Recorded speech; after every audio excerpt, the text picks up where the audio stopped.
Hi எல்லோரும் எப்படி இருக்கீங்க? நம்ம சேனல் ஃபஸ்ட் டைம் பார்க்குறீங்களா? மறக்காமல் சப்ஸ்கிரைப் பண்ணிக்கோங்க. சலன் ஃபீஸ் விலாக. இன்றைக்கி மேங்கோ அண்ட் ஜாமுன் வச்சு ஒரு புட்டிங் தான் செஞ்சுருக்கேன். வாங்க வீடியோக்குள்ளார போகலாம்.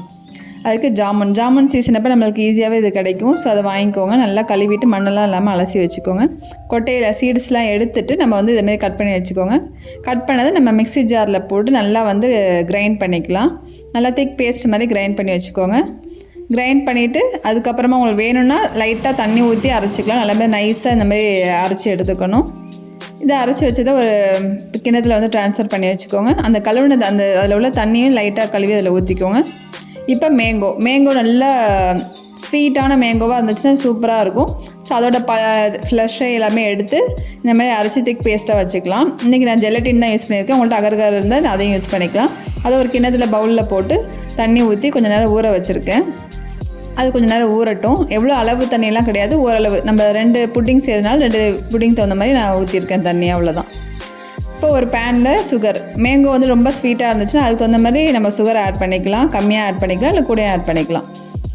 சுகர் ஆட் பண்ணிவிட்டு தண்ணி ஊற்றிக்கோங்க. இந்த ஜீனி கரையிற அளவுக்கு இருந்தாலே போதும். கரைஞ்சதுக்கப்புறம் நம்ம அரைச்சி வச்சுருக்க அந்த மேங்கோ பேஸ்ட் எல்லாத்தையும் அதிலே ஆட் பண்ணிக்கோங்க. ஆட் பண்ணிவிட்டு நல்லா அந்த தண்ணியில் மிக்ஸ் ஆகிற மாதிரி நல்லா கிண்டி விட்டுக்கோங்க. அடுப்பை ஸ்லோ ஃப்ளேம்லேயே வச்சு கிண்டி விடுங்க. அப்போ தான் உங்களுக்கு வந்து அந்த திப்பியாக இல்லாமல் இருக்கும். ஸோ நல்லா அதுமாதிரி நல்லா அந்த பேஸ்ட் வந்து நல்லா வெந்ததுக்கப்புறம் இப்போ நம்ம வந்து ஜெலட்டின் ஊற வச்சுருந்தோம் பார்த்திங்களா, அதில் ஒரு பாதி அளவு வந்து இதில் மேங்கோக்கு ஊற்றிக்கோங்க. மீதி வந்து நம்ம ஜாமுனுக்கு ஊற்றிக்கலாம். ஸோ அது ஊற்றினதுக்கப்புறம் ஜெலட்டின் ஊற்றினதுக்கப்புறம் நல்லா இந்த மாதிரி நல்லா கொதித்து வரணும். ஒரு திக் பேஸ்ட் மாதிரி இருக்காது, ஆனால் ஓரளவு அந்த திக்காக வந்ததுக்கப்புறம் நம்ம வந்து ஆஃப் பண்ணிடலாம். ஆஃப் பண்ணிவிட்டு கொஞ்சம் சூடு ஆறினதுக்கப்புறம் நம்மளுக்கு விரும்பின ஷேப்பில் உள்ள வெசல்ஸில் நம்ம ஊற்றிக்கலாம். ஊற்றிட்டு அதுக்கப்புறம் இன்னொரு பாத்திரத்தில் ஜீனி போட்டுக்கோங்க. அதே மாதிரி தண்ணி ஊற்றி நல்லா கரைச்சிக்கோங்க. ஜீனி கரைஞ்சதுக்கப்புறம் நம்ம அரைச்சி வச்சுருக்க அந்த ஜாமுன் பேஸ்ட்டையும் அதில் ஊற்றிக்கோங்க. ஜாமுன் பேஸ்ட்டு கொஞ்சம் தண்ணியாக இருக்கிறதுனால நான் ஒரு திக் கன்சிஸ்டன்சி வர்றதுக்காக கொஞ்சோண்டு கார்ன்ஃப்ளவர் வந்து அதில் ஆட் பண்ணியிருக்கேன். கார்ன்ஃப்ளவர் நீங்கள் வந்து தண்ணியில் மிக்ஸ் பண்ணி விட்டு ஆட் பண்ணுங்கள். அப்போ தான் உங்களுக்கு கட்டியாக வராமல் இருக்கும். ஸோ நான் அதில் அப்படியே ஆட் பண்ணிவிட்டு எனக்கு கொஞ்சம் லைட்டாக கட்டியாக இருந்துச்சு. ஸோ அதுக்கப்புறம் அதை இது பண்ண கொஞ்சம் நேரம் ஆயிடுச்சு. அந்த மிஸ்டேக் நீங்கள் பண்ணாதீங்க.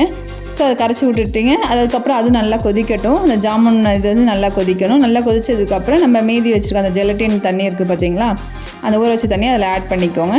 ஆட் பண்ணிவிட்டு நல்லா கொதிக்கட்டும். இப்போ நல்லா மிக்ஸ் பண்ணி விட்டு நல்லா ஒத்தாப்பில் நல்லா கொதிக்கணும். ஓரளவு நல்லா திக் கன்சிஸ்டன்சி இதுவும் வந்ததுக்கப்புறம் அதை இறக்கிக்கோங்க. சூடு ஆறுனதுக்கப்புறம் நம்ம மேங்கோ ஊற்றினா அதே வெசலில் மேலே வந்து இந்த ஜாமுன் கோட்டை நம்ம இது பண்ணி ஊற்றிக்கலாம்.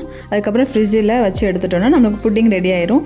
இந்த டிஃப்ரெண்ட்டான புட்டிங்கை நீங்களும் கண்டிப்பாக ட்ரை பண்ணி பார்த்துட்டு எப்படி இருக்குன்னு கமெண்ட் பண்ணுங்கள். மறக்காமல் சலன் ஃபீஸ் விலாக் சப்ஸ்கிரைப் பண்ணிக்கோங்க.